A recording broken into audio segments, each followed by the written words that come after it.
Welcome back to part 2 of In the Smeedia with our guest Tanner Smith. Here's a quick recap from last episode. I drained all the oil out, filled it up with vegetable oil. This thing was bone cold. I would start it and I would just hold the gas for like 5 minutes straight. The car didn't care. This car would not die. Did you ever imagine that your recommendations and driveway installs and all of this stuff would be referenced like a decade later?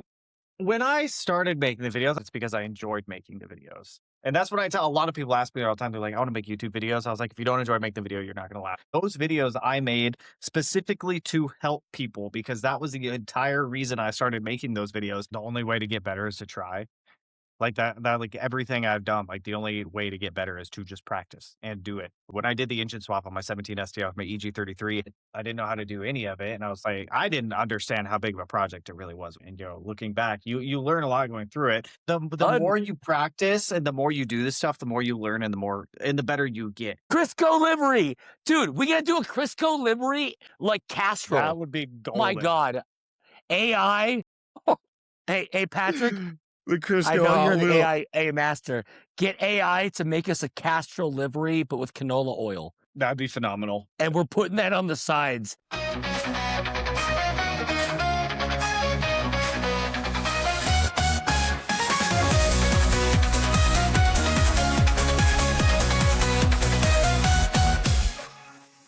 We're steering the ship right back because this is the perfect segue for the next legal line ramifications. Yep, the next line of questioning I have for you. I wrote this question down. Thousands of people pull engines following your walkthroughs. Does this keep you up at night?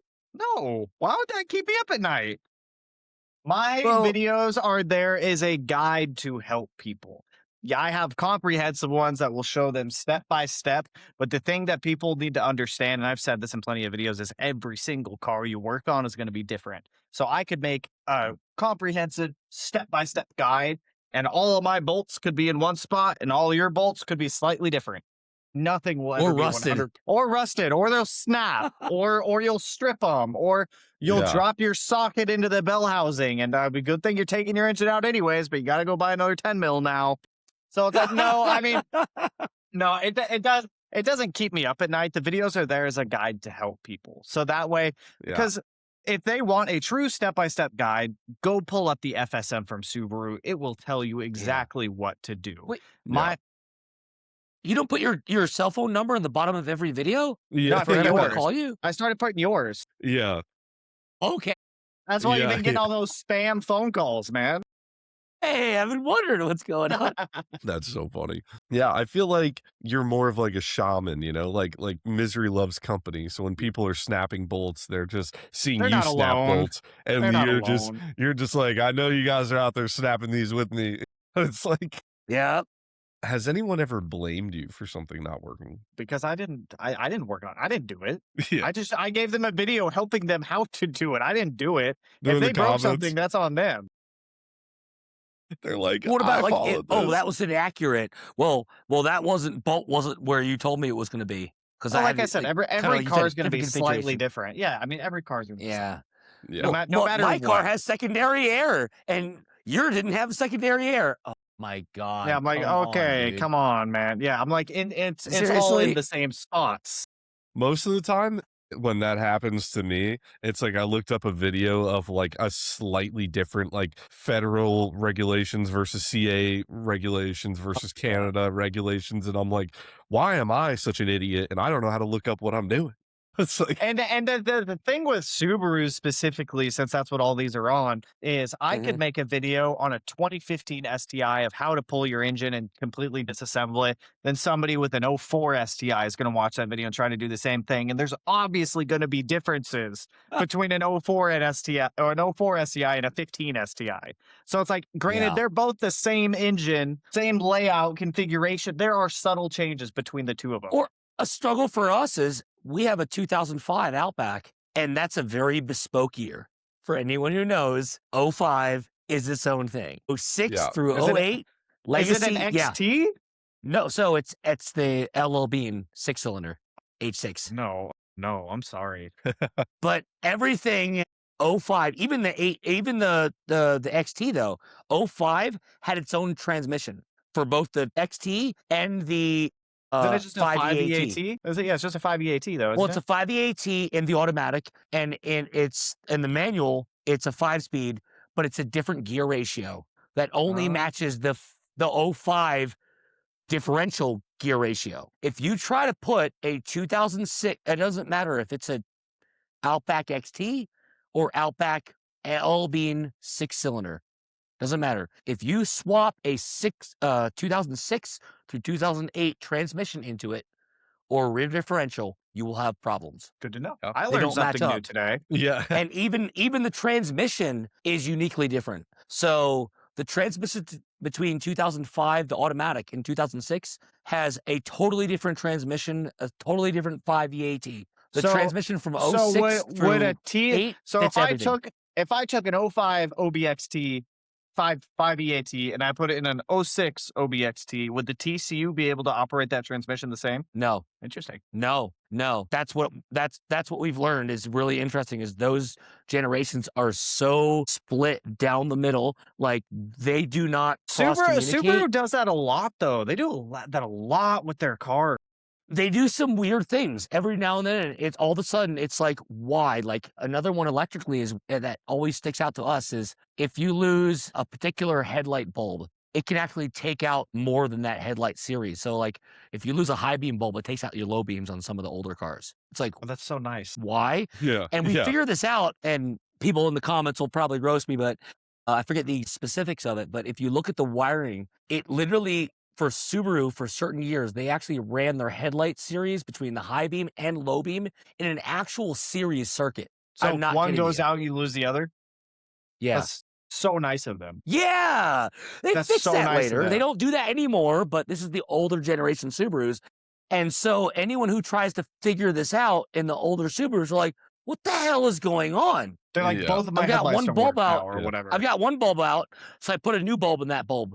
It didn't fix it. Mhm. Put it in the other bulb. All Subaru of a sudden was it'll like, fix it. It's we weird. have saved ourselves one connector per headlight per Bro, car. Subaru does weird wiring stuff. Like they'll have things running into. I found this out on my 17 STI when I chopped up bulkhead harnesses and I did stupid stuff.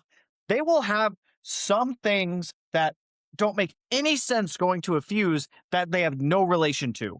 Absolutely no relation. Yes. And then that fuse will be Thank popped. you. It's like your cigarette lighter and your radio doesn't work or your window doesn't work. And you're like, this, you replace the fuse and all works. And I'm like, this makes no Yeah. sense. Why does your brake lights and your reverse lights switch Yeah. together? You know, like what is going on here? They do it They do so some really weird. peculiar things. The trick is you just have to kind of figure out, and this is where having resources, and one of the proud reasons we're part of the group is we can help to provide some of those resources. Patrick knows I quick scan, a couple times a week, the electrical stuff. That's kind of my niche. And so I feel like I can provide the most insight there. I'm with you there. I love electrical.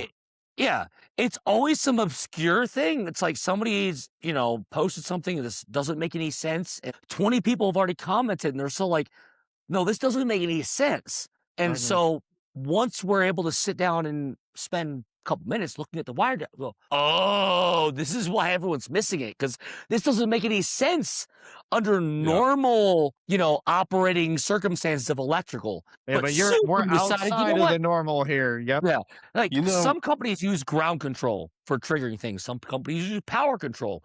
Subaru on the same car will use both. Yep. And you're like, Subaru, what? I Like, mean, they just I do thought I weird understood this. stuff electrically in general with the ECUs too, with like cam Yes. control, throttle Yes. control. They do weird stuff. Yeah. They compared to like other manufacturers were like, okay, it's a linear voltage range. Subaru would be like, all right, it's linear and then it comes down.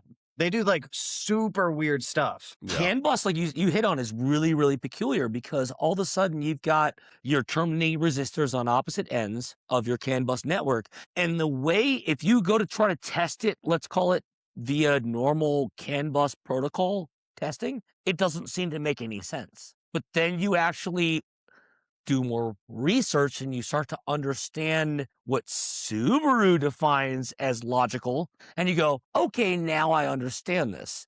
But it's not until you understand what Subaru's logic is when it comes to CAN bus that you actually understand Subaru CAN bus. And that's something I've told. I have so many good friends who are, 20, 30, 40-year technicians who are like, I've dealt with Ford, Honda, Chevy, Toyota, you name it.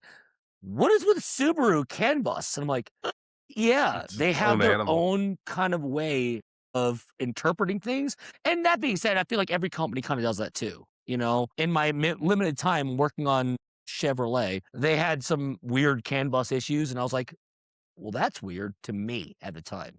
You know, and it was just a different interpretation of how these systems work. And I think that at the end of the day, as this group kind of prevails, we have to understand that every company has their own logic and their own kind of thought process. And until you really understand fundamentals, it's really hard to understand those CAN bus issues. It's one of the reasons why a lot of shops, you know, not right, a lot of other shops around us will send us other CAN bus issues because they're like, this doesn't make sense to us. We don't get this. We've never seen this. Yeah, it's a weird Subaru thing. They don't make any sense unless you're looking at things that just don't seem to make sense. You And gotta we're look kind of outside the box with this stuff. yeah, I call it my coin term, automotive theory. I love the cars too that like they put the most random things on the same fuse, but the fuse box is this big with like tons of Yep. unused fuses that just run to nothing, and you're like, why? Like, That's the poverty spec. You don't get all the extras. yeah, we had a 16 Durango in our shop that when the fog light fuse goes, it also takes out the backup camera. What? And I was just like, why are these on the same thing? It's a Durango. You could fit a fuse box the size of the hood in under the hood. Yeah, but see, then it's what? And Then there's it's two extra extra spots, right? pins. It's two extra pins and a fuse. Like, who designs that? But across a couple million cars, that might actually cost them a lot of money. Yeah, but you think about it, right? When the backup camera goes out and the fog lights, it's middle of the day, you don't have them on. Like, it's not like an easy, like, oh, the fog lights aren't working. It's like, why is the camera off? You know, it's just so random. Like, yeah, there's a lot of crazy things, especially with Subaru. I'm going to steer us back to where, so Tanner, I know that you talk a lot about unclapping Subarus and I love to clap Subarus. I get them cheap. Some of the culture around Subaru. One of the questions I have for you is Subaru, is the community its own worst enemy, and does mod culture pressure young kids into bad financial Subaru decisions? owners are the worst types of people to other Subaru owners. It's true. They will true. blatantly just attack each other. Everyone thinks that it's like all these other car brands versus like Subaru owners. No, it's Subaru owners versus Subaru. Like we're all on the same team here. Yeah. And everyone's just attacking each other. Like, don't get me wrong, there are Subarus that I don't like, but I'm not gonna go out of my way to just start attacking Subarus. Like these, it's not exterior to interior, it's all interior. Dude, it's green on green. It's friendly fire every time. Yeah. You know what's funny? I told this story before on the podcast is we went to Boxer Fest and I brought my car. It was one of our booth cars. And then we had Johnny Walker there with his crazy legacy build in front of our booth. I know Johnny. He used to live over here. Yeah. So Johnny, we met through Devin, through the podcast. We had him on. He was awesome. And then at the same time, he was like, hey, I want to go to Boxer Fest. We were like, come stay at our Airbnb. And then you can put your legacy in front of our booth. And he was like, totally down. So he like drove all the way out, stayed with us. We put him out in front of us, whatever. So my car was out in front and like there was this weird exchange where like the Rochester group guy didn't show up because his starter didn't. And so they were like, hey, just put your car in front of our booth. We don't have a car now. So I was like, all right, cool. So I put my car there. The day goes on. And I'm in front of my car, you know, we're like talking about the group or whatever. And this like 18-year-old walks up with his girlfriend, right? And at the time I have bolt-ons on and stuff. The one thing I haven't done is my intake. I just never, you know, when I was doing the build, I just overlooked it, didn't put it on. So the guy goes, he goes, hey man, like you should really do an intake. And I was like, I know. I was like, I know. And I said, they sound pretty good. And he goes, you know, it doesn't just sound good. He goes, it actually adds performance to the car. And he's like, you know, the intake is going to allow you to get more airflow into the engine. And he started talking to me like this. And I was like, I was like, yeah, I know. I'm a sponsor here. Like, this is my booth. I am here as a Subaru guy. Like, and he's Yeah. like, yeah, and he's like, and he's like, yeah, like it doesn't just look good. He's like, it actually adds performance, and you should probably get one. And I was like, like I was just like in my head, I was You're sitting there like, is this actually happening right now? yeah, I was like, I have to walk away from this conversation. It's like, but it's funny because like, again, like it feels like fire. You're like, okay, Dude, whatever. it is. It's always friendly fire. Don't get me. I am so guilty of doing this. Also, I don't mean to sound like an asshole when people first meet me. Sometimes if they bring their car up, they're like, "Hey, check out my car." I will immediately go over there and just start looking. And if I find anything wrong, I don't mean to do it, but I'll look at it and be like, "What the fuck is going on here?" Like I looked at it. He's a buddy of a buddy. He brought his car over to the dyno and he was getting tuned with everyone. And there was a Honda Civic radiator he put in his car. First of all, I'm like, why did we do this? First of all, and second of all, I look down and the radiator hose is on the wrong side of the radiator and it's wrapping over the exhaust manifold, then going to the thermostat housing. And I just look down there, I look at him, I'm like, what the fuck are we doing, man? And it's like, I do it. I don't mean to do it. And it's from my heart because I don't want to see the car fail on someone. But it's just like I'm guilty of doing it too, and I do it so unintentionally every single time. Yeah, I think the bigger point I think we can all agree on, and it's something that I've been really adamant on, being a big time supporter of not just our local, but just in general, nationally, Cars and Coffee. I think that group really embodies car culture in a lot of pure ways. And I think that when you go to these events, it's hence the name, Cars and Coffee. It's at 7, 8 o'clock in the morning. Takeover kids aren't up that early. That So is not true. I have seen some recent posts about them going out to some of these. No, don't tell me that. I was going to say, They're I early. saw that one at least where out the here. car up in a ditch on the side of a Cars and Oh, Coffee God. event. Oh my God, no. Well, They're hopefully that's not rising the general. Hopefully it's just You an know. isolated event. Yes, Yeah. but at the same time, I think that Cars and Coffee in general, encompasses a more mature crowd, and I think that we have to get back to is when we see that kid show up to the car meet with, I'm gonna go extreme and say the stick-on hood vents, the fake AutoZone exhaust. special. They need Yes. guidance. Or it used to be. Yeah. Thank you, Pat. I think that's my point. I think that, okay, it's one thing for everyone to basically walk by his car and ridicule it and that person to, sing to themselves, well, I'm never going to go to a car meet ever again. I disagree. like I Patrick think it's said- a rite of passage. Yeah. I think it's a rite of passage Yes. because I think I someone remember like going Patrick to- said, yeah. I remember going to car Bring it meets in 2012, 2013 or whatnot. And we would all meet up at AutoZone on Friday nights and just hang out in the parking lots. And you would have Yep. those people that would go to AutoZone, they'd get all the stick-on stuff. And it's a phase. It's a learning phase. I say, let it Thank you. continue to happen. Thank you. Let it That's my continue to point. I think- happen. Like Patrick said, you need to bring that someone from the community needs to take that person metaphorically and literally under their wing and say, hey, I got you. Take them aside, take them out to dinner once or twice, hang out with them and go, Think about hey, by the dinner. way, the stick-on hood vents aren't cool, I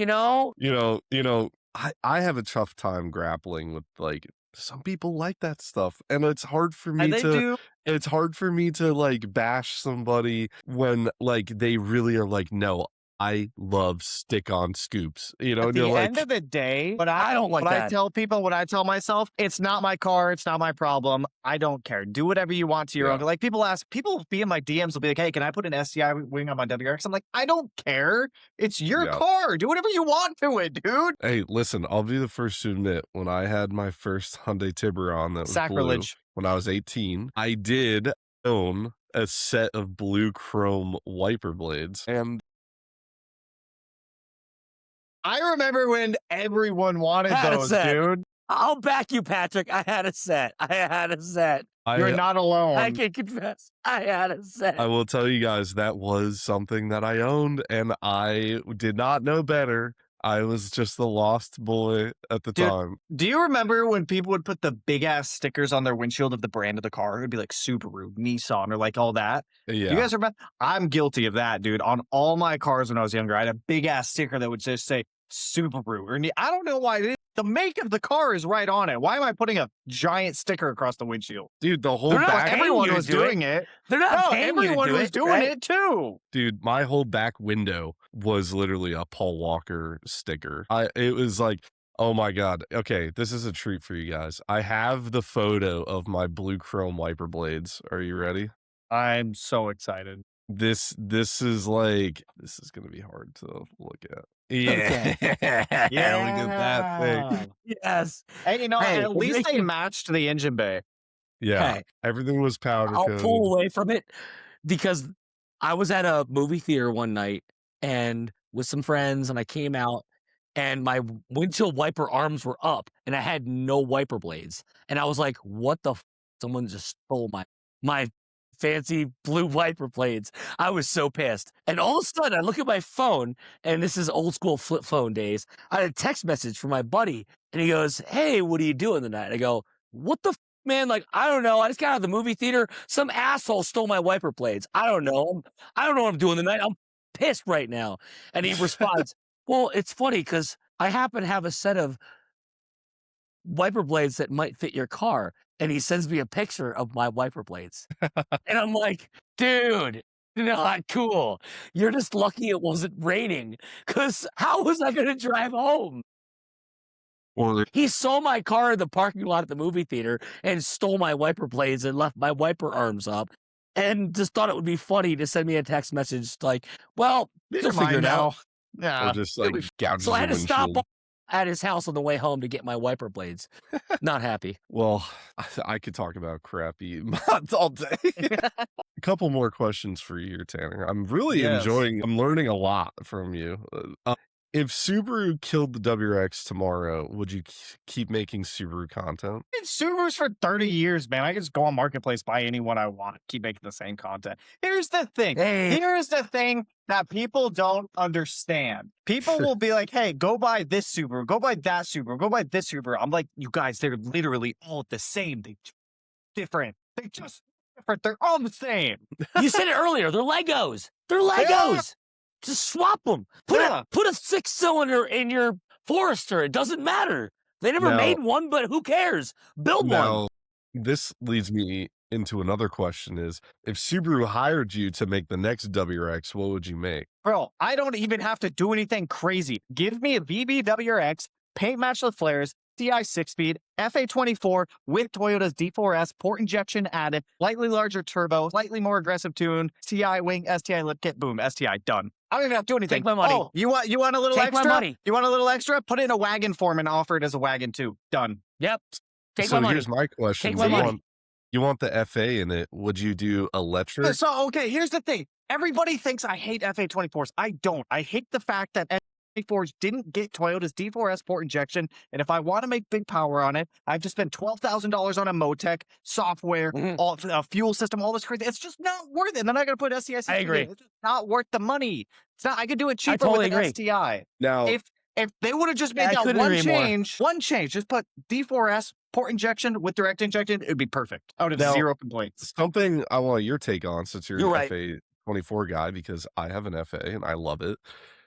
I get a lot of comments on the power steering being electric versus hydraulic. I swapped my STI to a WRX electric rack and I like it better, and I don't care what anyone says. It is a Really? I agree with you. variable, it's a variable rack. I don't have to have a power steering pump. I don't have to have power steering fluid. It feels good. You can get an emulator to make it feel however you want if you want to. And it's such an easy swap because the VA STI is already on CAN bus. You can take a 2019 to 2021 WRX steering rack, put a WRX front subframe in it, cut a notch out for the up pipe, bolt the steering rack in, and plug it directly into your car's factory CAN bus, and it'll work. You don't even have to do anything crazy. Yeah. I I couldn't agree more. Even just in the current configuration, the new electronic rack is it's just great. better. It's just Dude, better. It's better, dude. I feel so much better because I love my WRX, and for what it is with the FA and the electric power steering, I've never had a problem. I think it's great. I I have had to swap out so many hydraulic Subaru steering racks in my life. I do not care for them. They all leak. They all fail. All of them. All of them. So It's inevitable. you're saying that you can actually change how the electronic power You can steering get an rack reacts? emulator and Yes. emulate it, so that way you can have it be super stiff, super soft. You can have it however you want. So what are you saying emulation? It's Like scary how good. does that actually function? I know there's a company in Australia who makes the emulators for it. I don't recall the name of the company, but they make an emulator where you can wire it in, and it's a potentiometer. So you just turn the potentiometer. If you want it stiffer, you want it softer, you just put the potentiometer where you want. That's cool. I think the best layman analogy I can give, it's, correct me if I'm wrong, Tanner, but I think it's kind of like, I don't know if you're familiar with the pedal commander. So Yes, for certain it's cars, a pedal commander for your Yeah. steering rack. my personal car, our shop car, the H6 5EAT, unfortunately, 05, it's kind of lethargic with its throttle response. And there's not a lot you can do on tuning one of those cars unless you do a full standalone ECU. And at which point you might as well do turbos and everything else, Yeah. right? Then So you go just down from the a rabbit stock hole. from a stock standpoint, I had so many of my customers come in and tell me that either their H6 like ours is lethargic, or another common one, especially out here in Colorado with elevation going up and down the mountains, is Crosstreks, Foresters, Outback. They're not forced induction, so they don't feel that same kind of throttle response going up the hills. And that's been one of the game changers that we've been bringing on, is that people are able to change that throttle curve. Same kind of thing as you're talking about, is all you're doing is you're changing the profile basically of what your input and output is, in simple terms. Hey, when I give it 5%, maybe give me 25%. Like, and when you say 5%, I'm not saying I'm realistically 5% from a throttle standpoint on the Yeah. throttle. No, You're pushing I'm down asking you 5% on the throttle. 25%. You're getting duty cycle of 20, 25, or whatever you're programming it to be. Exactly. And that's the game changer, is when you can actually tweak things and go nuance. Same thing with steering. Wait a minute, all of a sudden, and now I don't know this, correct me if I'm wrong, but do they have any kind of incorporation with like a G sensor? Because that'd be really interesting if somebody did that. I'm pretty sure the rack already has one built in. I'm pretty sure the Okay. cars already do. They have to have a G and a It's yaw okay. sensor. That's a good point. Yeah, okay. If it's You- tapping into because that, you're right. they already have a steering angle sensor in the clock Good spring. Good point. I just wonder if it's smart enough to encompass all those facets, because now you said, Well, it all just we're talking communicates about via a CAN, so truly we can just intelligent grab all system. that info. Yep. It's a truly intelligent system now, where it knows if I'm just like driving in a parking lot and I give it a little bit of input like this, I don't want it to go like this and turn into a parking spot and hit somebody, or vice versa. If I'm in the mountains and it knows I'm like whipping it, Yeah, maybe I want a little you bit want it a more. little stiffer. You want it a little more, feedback. Yeah. That's Yeah. what I feel like is the total game changer, when you can encompass, like we were saying, is all these varying sensors and data points. When you can really dial, that's where, unfortunately, no offense, a hydraulic power steering system could never. No, a hydraulic the power steering things. system is just a hydraulic power steering. That is it. It does not. It's not Well, going to be variable. there's a It's not gonna variation. change. They have a flow control valve. I mean, to a degree, though. though, but it's never going to be. It's never going to be on a level where an Yeah. electric rack is. Yes, Yeah. I just mean, like, it's not the same on the highway Yeah. than it is in a parking lot. They have that Yeah. figured out with a variable control valve, but that's purely mechanical. The extent of that is that's not variable to where, when you're really in a performance setting, it's able to interpret that. Yeah. It's like Now- DCCD. Now, Tanner, have you messed around with any active aero at all? No.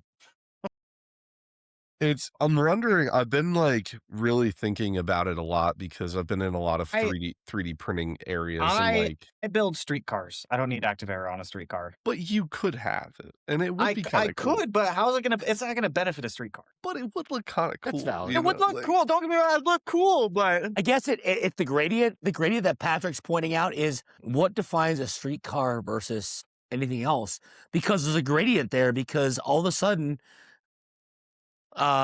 the family huckster could be technically that Or is the 100% Bratteroo a could be- streetcar. Those are streetcars. Yeah. with active arrow. Yeah. Sure. But that's not their primary purpose. They're built for very specific things. What I've been trying to figure out is, like, you're talking about the G sensor, and like basically the steering has these like sensors built in that you can access through like some kind of CAN system. Is there a way to actually access that and use it to tilt a wing and like make it work with the car? Like, I'm sure there is with specific Yeah. like VDCs or BIUs. If you use an aftermarket one, you can say, "Hey, I've got this wing. It's wired to these solenoids. When the yaw sensor sees X percentage over this, actuate the wing or do whatever it's going to do." Yeah. It's all just computer programming at that point. yeah. How much time and money do you have? Yeah, it's a money Yeah. game. Yeah. Yep. My big brain idea was when I was trying to figure out how this works was I was like, well, you could make like, they have games like iRacing who basically perfectly emulate real cars. And so they're also emulating how the wing affects on a car and like how it moves when the car does certain things in the game. So if you could hook up your steering, right, to an emulator of a car from like iRacing and you have it on like a ball, right? Then as you're driving, the car is reacting to the way that you're driving and it's using the angles that it turns the wing in the game and it's telling your wing what to do going off of it that way. And then basically, because the problem that I kept running into that I was talking to people about was that you can't just tell the wing, like, hey, I'm hitting the brakes, flip up, because then you're going to Well, run into this. you can.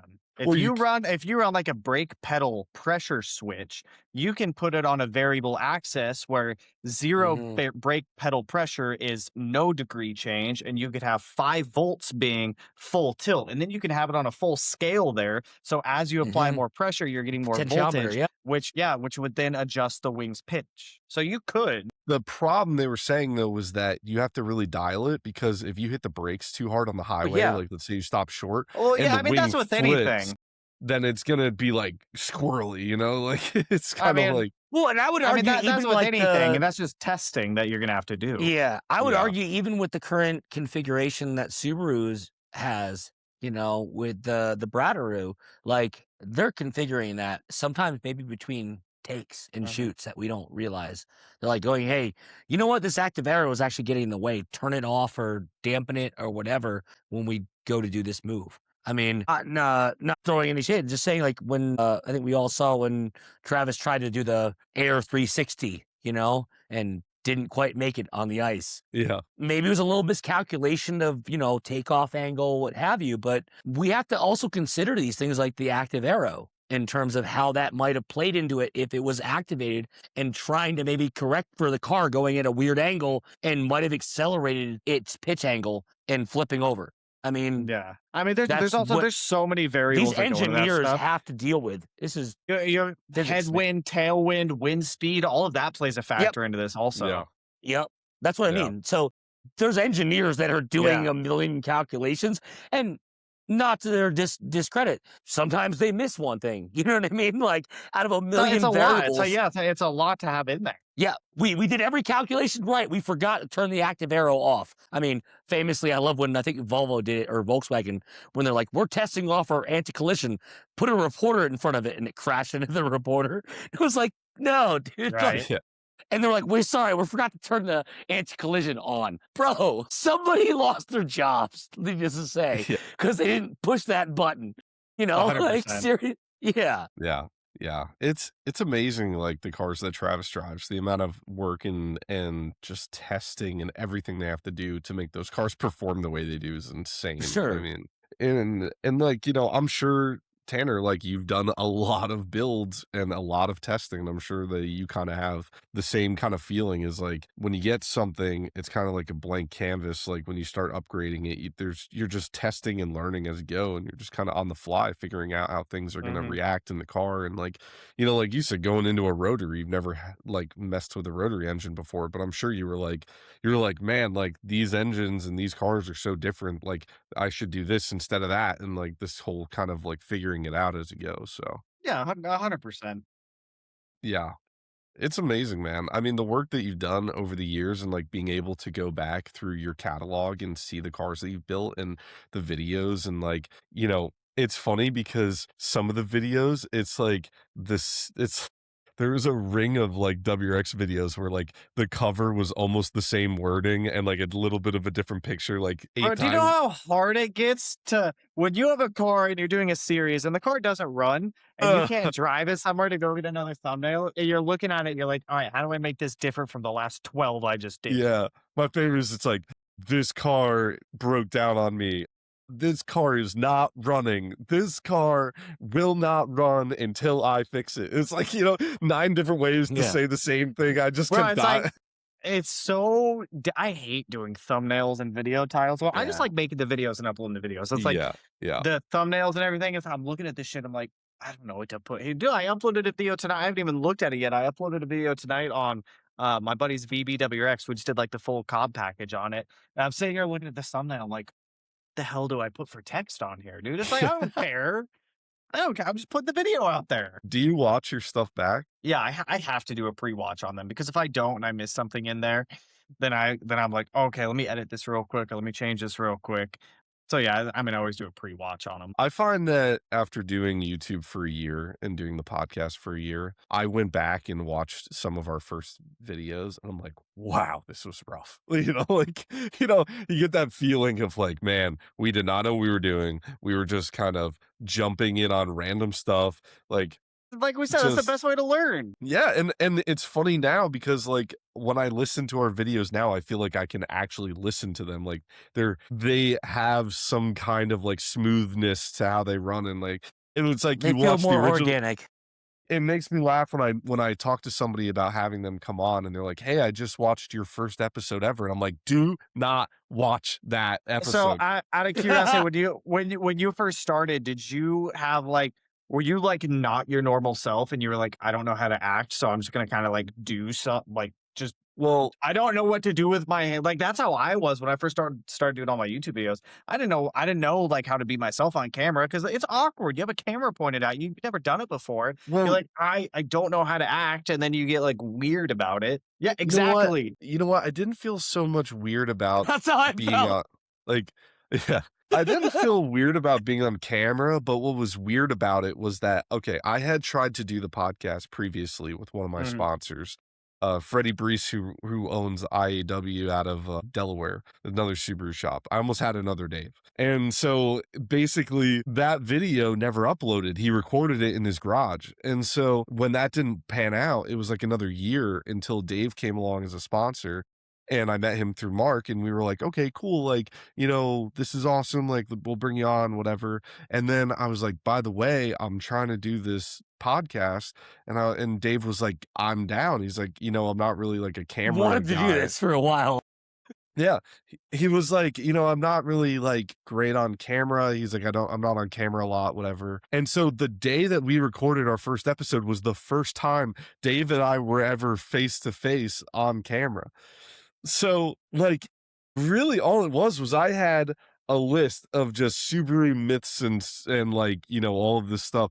And Dave just was there and I was just spewing stuff at Dave and Dave was like, yep, let's just talk about whatever, and it was At the end of the day, we're car guys. I think that's Yeah. what really resonates. Is if you're a real car guy, people sniff this out. If you're some publicist person that's just trying to get some market share or whatever you want to call it, like no. People know who's genuine, who's real, who has spent a lifetime, their entire career, like trying to be a part of, something. Yeah. Yeah. I mean, I think that there's just like, I don't know. The thing I like about YouTube and not about TV is that TV pushes certain things, right? Like they'll push on you resto cars and it's all drama and whatever. But like you go on YouTube and like you can find your pocket of like somebody doing what they love. YouTube like, can also be very fake. True. I won't listen. I do like some videos of this guy who finds like basically destroyed supercars and tries to bring them back to life. So, it's a lot of drama. It's a lot of, oh my gosh, how are we ever going to fix this Lamborghini that dropped a trans? And then they're like, whoa, look who showed up with a free trans. It's like, it's just, it's a lot of that. But like, wow, that worked out. Dude, that's what I like though. I'm going to put it out there. I recommend anybody who has ever watched you, anybody who's listening, to go back and watch some of your first videos because I honestly enjoyed taking time and going back and watching your first stuff because it felt so lighthearted and it felt like you were just having fun. And I felt like I was having fun. That's why I bought the light bar. I was like, I'm going to go do that too, And like you were just being so genuine with like, hey, I am doing this today on my car and I'm just gonna record it so that that like someone else in the world is out here trying to do this. Yeah, it's And not just you trying Started to from the learn how to do bottom. this stuff. Yeah. yeah, I mean, I miss that because now I'm at a point where if I'm working on a car, I'm going to install a part or I'm going to do something, it's like I have already gone through all the trials and tribulations for most of like the like hard stuff I'm going to do at this point. So I miss those like little installs of like I get to learn how to install injectors on my car today. Now I go into it, I'm like, I've done this 500 times. I already know what I'm doing. yeah, And you have to, from a video editing standpoint, I have to film this five times. Hey, take that bolt off, put that bolt back on. It's actually harder for me to do videos like that now because when I was first starting out, all of those videos, I genuinely had no idea what I was doing. So I was filming everything. I go to do these videos now, and in my mind, I already know what I'm doing, and I'm trying to make an install video for people who have never done it before. But because I know more now than I knew then, I assume that some people know what I'm talking about with some stuff. And then they'll watch the video and be like, I have no idea what this dude's talking about. But in my mind, I'm like, this is common sense to me. So it's common yeah, sense to Why'd he tell everybody. you And Lefty that's Lucy? not Come how on, it bro. is. Yeah. And that's You know- not Yeah. how it is. And in those You know- earlier videos, that's how it was because I didn't know either. I love your 2026 media videos because for me, the camera on the hat Oh, the is hat like cam. the hat cam is like game changing. Like you were in the Audi and I was like, how is he getting this angle It's where this. his face is like? Bro, I just have this goes on on a little clip right here, and then I could like review the footage on this. That's amazing. Insta360, not a sponsored by them, but really good POV camera if anyone wants one. Yeah. I just like the way that dude, you cut so much like different angles. I see that like you're walking around recording and you see the camera on the tripod in the shop. You see another camera on the tripod in the shop. Like you're getting all these different angles, you're recording everything. And then like to cut that all together and make it so fluid is like you can tell it's just years of you figuring out what works and how to make it the best possible video for people to watch. And like to be honest, people appreciate watching a video where there's like I know what I'm looking for, and you hop in and you skip to the part that matters and you know that like, this is where it's going to be and you're not listening to some dude talking about, when I was The 15, sandwich, man. And the blah, blah, You sandwich. said making a sandwich. Said if I'm doing an install video, we're not making a sandwich. We're here to install the part, and then we're getting out of here. Hey, you know what?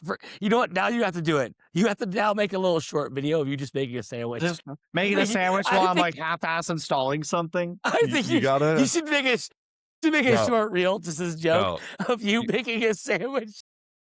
No, this is what you need to do. Start the video and be like, anybody who just wants to skip to the install, skip to 15 minutes, and then it's like, And then 2 minutes of the install. and then at 15 minutes, it's you just like getting in your kitchen, opening cabinets. Oh my God. And hey, quick shout out, Pat. I gotta say, Tanner, your dog, I think, is a striking resemblance of the Subaru Mechanics logo. Yogi? Oh, there you go. I think we need a live update. Anyone in the comments want to let us know if we need to update the picture and let us know if that should be our new mascot. I think Dude, send it. I don't know where bro. I don't know where the corgi went. She's around here somewhere. We got a couple of them. Something. Obviously, we're Subaru guys. We're dog people. But I just couldn't help but see the dog in the. I was like, and ironically, Yeah. in the current configuration of how we're filming, I could see the dog sitting next to the logo in the bottom. I was like, he oh, does that's look like perfect. the logo. Yeah. That's what I'm saying. That should be Now we have the that should corgi. be our Yeah. live mascot. Come on, dude. Dude, he's got the ears, got the color, everything, dude. It's to a T. That needs to happen. That's amazing. We got all the lap dogs here.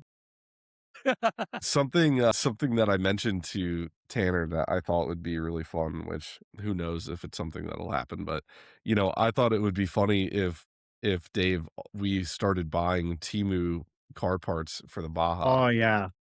And dude, Yeah. they sell Temu head gasket. They sell Temu engines, pistons, rings, rods. They The sell. question that it comes down to is your time worth it doing it more than once? Correction. Are you doing it for fun? Are you doing it for views? Are you doing it for a podcast? I can pull that Baja engine out in about 25 minutes. And for anyone in the comments that wants to question me, let your voices speak down in the comments, and I will shoot It's a live. naturally aspirated Baja, right?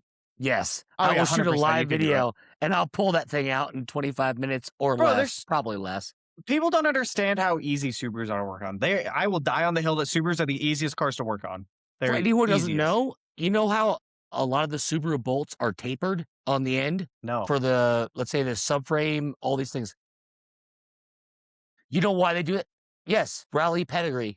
Yeah. I watched a rally video years ago from Subaru. This is like 10 years ago of them swapping a full drivetrain, transmission, rear differential, everything on a rally car. And they did it in 7 minutes. That Three took guys. him, that took him about 6 minutes too long. Yeah.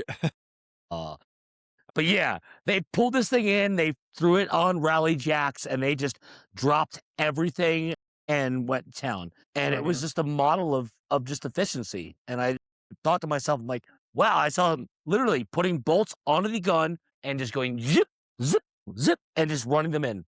I don't And- advise people at home do that. Just throwing that out there. It's a No. Yes. great way Yes. to cross thread your subframe. Yes. That's not Yes. fun to fix. Agreed. Speaking But I from think that's- experience, I have done Yes. I've never seen, again, no offense, I've come from BMW as a technician. I've never seen BMW use a taper bolt. that. That would cost them more I money. think I've only ever seen Toyota and Subaru do it. I think those are the only Maybe two I'm wrong. companies I've seen do it. Rally pedigree. Again, it's not ideal, but to the right professional, to someone that has, let's call it, we're not talking the Matrix, the one, but like the feel, as a mechanic. Yeah. I can run this bolt in. I know how to feel it in. There's a skill to it. What do you do? So, all right, so pop quiz. What do you do in a crossroads? Do you keep sending it or do you take it out? If you're in a rally scenario, you send it. I am the type of person that will just continue to send the bolt. My mind, it's already cross-threaded. It's going in. It's going in. As a rally 100%. scenario, it's not coming back out again. Who gives a No, We'll deal this with is that on after the any. race. This is on any car I do. I'm like, well, if it's already cross-threading, it's going all the way in, man. That's awesome. I'm re-threading it with the bolts at that point. If I found out that it was happening, I might have to fire somebody. Let me just tell you. You're fired, Tanner. You're fired. Dude, it's already cross-threaded, man. I might as well just keep going. See, what I call that is that's a problem for the next guy. And guess what? The next guy is you. Because we're Dude, a great it should come Subaru back shop. out again And just people should come fine. back to us. Yeah. You know how many times I've cross-threaded a bolt and then that's just the new thread and it just goes in? I'd say a solid 8 out of 10. Okay, The great. other 2 out of 10, I gotta Hey. grab the tap and die and fix it. Hey, I think Dave. what we're defining here right now, Tanner, is what you can and what you should get away with. Hey, I'm Dave. just- Okay? Dave, I'm telling you, this is one of my favorite episodes because, like, you're so triggered and I love it. It's like, dude, Tanner is the opposite of you. Like, everybody will admit they do it.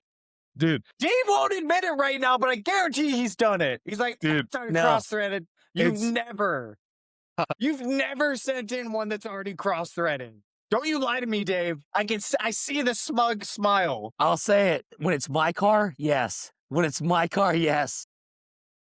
you know what's so funny about this When is it's that my car, it's a different thing. Dave, when you said the thing about your tools, I knew that was it because Dave is so proud of his tool wall and they all have a space and they're all perfectly like measured They how all they got sit. their spot, their foam cutouts in the drawers. Yeah, and No, I'm it's not funny foam because cut you're out, just but- like chuck them in there, whatever. I'm gonna send you a picture of my toolbox tomorrow, Dave. You're gonna be like, "What the f is wrong with this guy?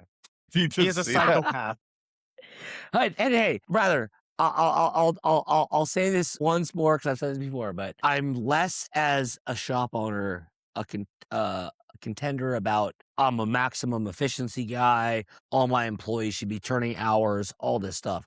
Guess what? I pay hourly, so doesn't really matter in that sense. However, my biggest point is I've experienced it myself, and I've watched my technicians experience massive frustration when they misplace something and they lose something. And so that's fair. why I employ a very stringent policy on organization because and to this exact point, whenever we tear down an engine, every one of my employees has a fold-out table. They fold out a table, they can disassemble the entire engine right there on the table. Hey, wait, I need to pause right here because I have a feeling you and I are very different on this. When you tear apart an engine, what do you do with all the bolts on the engine? Me, I throw them all into a 5-gallon bucket and I shake them up. Okay, cool. And You then and me are on a. I come back We're on the 20 same years page later here. and I'll put every bolt back where it came back together. I don't entrust everyone can do that. No, this is just you. I'm just talking about you. I do the same thing. I grab a cardboard box. I take out all the nuts and bolts. They all go in the same box. I know where Just they all shake go them at this up. point. So yeah, it doesn't don't matter. care. I know where they all go.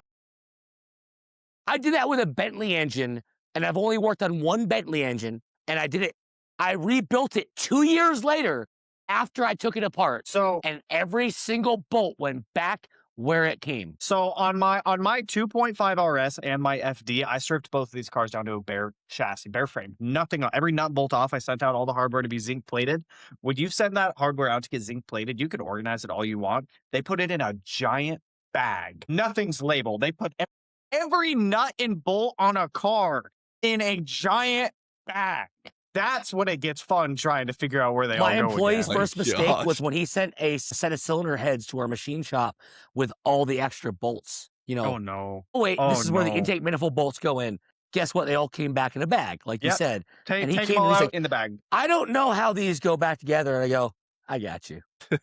Because At the I end know. of the diagram, I be know like, where figure it every out. bolt is. You know, Yeah. what's funny But I is know where like every bolt is. as we're talking, I'm getting this vision in my head, right, of like an episode of Wife Swap where you guys just go to each other's garages and like Yeah. you have to work a day out of Dave's toolbox, and like Dave's gotta work a day out of your Dave box. would come back the next day and be like, why is everything just thrown in these drawers? Just garage swap. Like Can't no, find you anything in here. no. You know what happened? You would come back, Tanner, to all of your shit organized, and you wouldn't know where I anything wouldn't know where anything is. And Dave would come back to his shit all over the place. He'd be like, I don't know where anything is. No, it's not all over the place. They all just have their own drawers. They're all just thrown into the drawers. Dave, imagine if you came back to all your drawers just mixed. Let me specify, with the exception of precise measuring tools, those go back in the case and back in their cabinet. There's one last thing I wanted to touch on with you, Tanner, that Yeah, what you got? is kind of an ongoing thing that is blowing my mind. One of our previous episodes, we brought on Grant, who has a K-swap blah-by. Oh, yeah, hard kid or whatever is TikTok and Instagram is. Yes. Yeah, he's got that crazy one with the wide-ass spoilers and wings and Yeah. So he picked up all of his Aero from like Pikes Peak cars, and he basically this is like some I would expect you to do some grainy photos of a Japanese Subaru that was built. He took this photo and he was like, all right, I'm going to cut the car in half and I'm going to take the engine, shove it in the dash, and I'm going to run the drive shaft over the engine. And so he has a K-swapped blah that he has basically taken the Subaru build and he has basically manipulated it to run the drive shaft over the engine the way that they did. So he asked me if I knew any information on this or if I had any way to find any information on this. I just want to show you the photos because I think this thing is crazy. Yeah, dude, it's wild. I remember the first time I saw this thing on TikTok, I was like, what the f is going on? So yeah, I mean, that's essentially what they did as well, is they cut, you could tell how high the wheels are on the body. Yeah. They cut the body in half just so that they could lower the center of gravity. But then doing that, they had to shove the engine into the dash. So this is the drive shaft that they ran under the intake manifold on top of the engine. That's wild. Dude, and you can see the axles are right here on top of the engine. Like, what is going on? Dude, my thing, with enough time and money, you can literally build anything. The big one being money. With enough money, you can build anything. But true. Dude, there's some wild. Have you ever looked into Andy Forrest's EG33 GC? It's a GM6 or a GC. I don't remember what it was. It was either USDM or not. He did a lot of racing in it. This dude has done. You should, in your spare time, you should check it out. It's crazy. It's a EG33 paired with a like an R35 GTR drivetrain. It runs chains to work the all-wheel drive, dude. It's nuts. You should check that one out, dude. There's, like I said, with enough time and money, you could literally build anything. The sky's the limit. Chains to run the all-wheel drive? Yeah. You got to be kidding me. No. How? And why? Look it up later. It's and why? Because that's how it had to work. That's how that setup had to work in that car. That just doesn't make any sense. Pretty sure it's chains. I could be wrong. I'm pretty sure if I remember it's chain. Feel like there's got to Chain-driven. be an easier way to do that, and maybe it's just the old expression. People love gluttony. I don't know what it is, but I mean, we're all Subaru there's owners. something We all about love it. gluttony. We're all gluttons for punishment. Yeah. I know, but I feel like there's got to be a simpler and that's where the other kind of question transcends, where wouldn't you have other alternative options to do it differently? There's Yeah, always not different running a options Cheetah. to do anything. It's just like maybe that's it fit the need for what he was doing. My favorite thing about automotive is that it always blows your mind. Like there's always something that you've never seen before that you're like, holy crap, like that is insane. I remember the first time I saw you guys have probably seen his car too. His name's Dallas Fields. He used to live up here. He's a buddy of my buddy. I've met him a couple times. He's got this crazy lifted WRX where the engine is dropped to keep the center of gravity. Do this thing. It looks like a monster truck of a WRX. It's so tall. And the engine is lowered in it. The subframe was dropped and all this crazy stuff. I'm pretty Dude, sure it's I know what wild. you're talking about. It's World Rally Blue. It's got all the logos and everything and Yeah. whatnot. Dude, it's like people have done everything with Subarus, it seems like. Like you can do anything. You can do anything with any car in any car's defense. Like we said, it all comes down to time and money. That's all it is. Do you have a favorite Subaru build that you follow? Am I allowed to pick my own? I'm joking. There's I don't know if the car will ever be done because I always see him working on it. Do you No guys know car's ever done. Hey, Yeah, that's fair. Yeah, that's fair. Do you guys know Antonenko in Russia? I think he's in Russia. He is that he's the one that does all the crazy carbon fiber stuff for his 2-door coupe. It's like everything is like he has handmade all the carbon fiber in this car. His name's Antonenko on Instagram. It is crazy. How did I know you were going to say Russia? I guarantee you have probably seen the car. There's always some craziness. It is going on in Russia. when I say full carbon fiber 2-door like GM6 2.5 RS WRX STI first generation, I mean the entire car is essentially carbon fiber. Floor pans, inner structures, Jesus outer Christ. structures, and he has hand done it all, and it's it looks basically beautiful. a Koenigsegg Subaru. Yes, It's basically insane. a Koenigsegg. yes. It's like it makes me laugh because like when I was like into Tiburons, I hate saying that. There was a guy in Russia that was attempting to be the first guy to build an all-wheel drive one. And I was like following it and I was like, this is crazy. It's just like whoever is willing to put this much time and effort into one of these cars is like already insane. Like it's just no reason. But yeah, I mean, that's cool, man. I feel like the cool thing is that when you see stuff like that, it just keeps your mind going and you always have new ideas for stuff. And it's like, obviously for you and your channel, like you're constantly growing and changing things up and like not even sticking to Subaru, right? Like even though I'd like to eventually get away from only doing Subaru stuff. Yeah. Like I will always keep Subarus around, but yeah, Dave, you might be able to relate to this. You build the same car 500 times back to back. You're like, I need something different. yeah, Like I said earlier, all Subarus are essentially the same. They just look different. Yeah. Well, Yeah. and I think we've talked about it before. And for anyone who doesn't know, as much as I'm diehard Subaru, enthusiast, I'm sure you probably agree in a lot of ways. Not long ago, I bought a Ford Transit Connect van, and it was like, well, that sounds very weird, but I bought it because it's great for a couple of things. It can drive me cross country 32 miles the gallon. Relatively And, comfortably too. yeah. I can also haul my electric motorcycles inside, so I don't have to load them up into the back of a truck. It's a V8. It's a V8 too, isn't it? No, it's a 4-cylinder. Really? Transit Connect. Damn, I was. Oh, I got the little one. I got the little one. Yeah. But I have it fully outkitted, so I can fit my electric motorcycle in the back. I can fit a full twin-size mattress, so me and my dog can sleep comfortably in the back, and I can drive cross country at 32 miles the gallon. And as again, 5'3", I don't have to put a bike on a big ramp in the back of a pickup truck because vertically challenged. So it's Sorry, man. I'm all same the- way. Well, It's all the I got a boxes little bit checked. more on you, but I get it.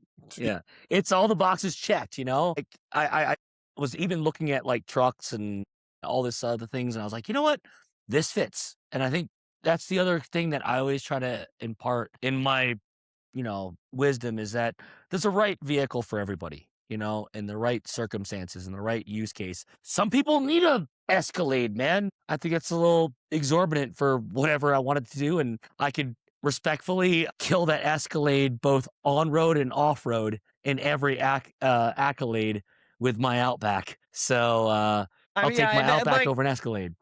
Yeah, and I mean, being a Subaru person, I mean, I have my Tacoma is one of my favorite vehicles. It's so practical. I supercharged it also, so it's fast now. Nice. It's still okay-ish on fuel economy, but it does everything that my Subarus want. It's got a bed, I got a roof rack on it if I need to move gigantic stuff. It's a different category. Yeah, it's a different category for what's needed. And like you said, that category is different for everyone, and no one's going to be able to have like the exact same need. Yeah. We all knock Priuses, but some people need a Prius. Bro, the new Priuses look phenomenal. I love them. Yes, amen. They look I great. couldn't agree more. I like the new Prius, actually. I'll say that. I wouldn't buy one, but they look phenomenal. Yes. And for someone who needs a Prius, that's what their use case. Like I'm saying, if I had to get a Prius, dude, I would be hyped to have that one. It looks so good. Agreed. Yeah. If you had the job and life and everything that needed a Prius, that's a Prius to buy. 100%. Yeah. Not the 2008 hybrid. I'll tell you, Tanner, I am also a big fan of my 4Runner. I think that the Toyota trucks just do it right. I mean, hard to complain. What gen do you have? So I have a 2021. I got an SR5. Is that still the older generation before they refreshed it? No, that was like right when the refresh happened. So you have like the newest gen. Yeah. You sound uncertain in that. Oh, well, are you talking about the ones that kind of look like the new Land Cruisers? They're all like the new ones are like all box. Dude, they look so good. I love the new 4Runners. They're all boxy and crazy looking. I have the gen before that. Oh, Yeah. okay. So same generation, which my Tacoma is. So my Tacoma's a 2016. So it's that same generation. If you haven't yet, check out the Magnuson Superchargers. They're very pricey, but they are so worth it on those things.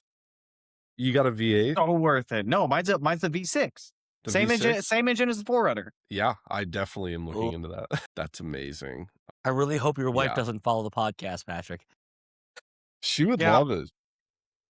If she drives it, she would love it. Yeah, she's big. That's how you sell it. Yeah. Okay. Give her the she supercharger. bought it to she was like, I just want to run things over. And I was like, okay. Now you can run things over faster with the supercharger. Faster, yeah. I knew I loved her, Pat. She just wants to run things over. Let's go. It's funny because this week I've been trying to sell her on an 08 Saab that I'm trying to pick up as like Saabs are where it's at. Yeah, not Volvos. Saabs. Bro, no. Saabs. No. All right. You're trying to tell me you'd rather take a Volvo over a Saab?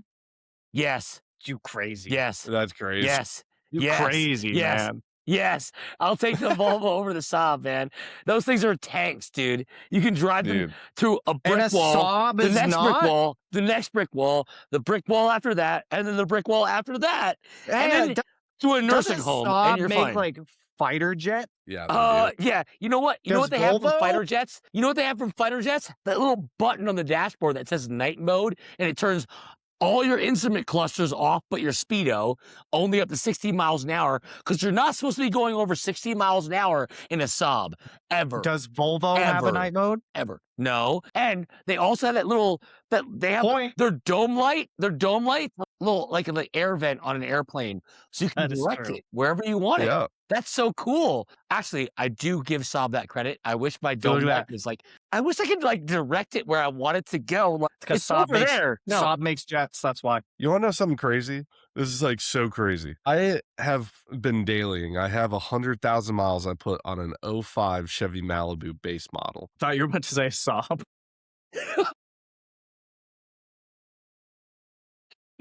Years ago, this is a true story. I needed a car for a 60,000 mile Chevy Malibu. Picked it up for $1,000 because this lady died in it. So you bought a haunted car? Yeah. No, absolutely not. So Get a seance, get a priest. No, absolutely not, man. pick this car up. I beat the balls off it, and now it's got 175 on it, right? I find, the Saab comes in. I'm looking to pick it up, real cheap. The Saab has premium wheels, leather interior. It's a 5-speed. It's got a sunroof.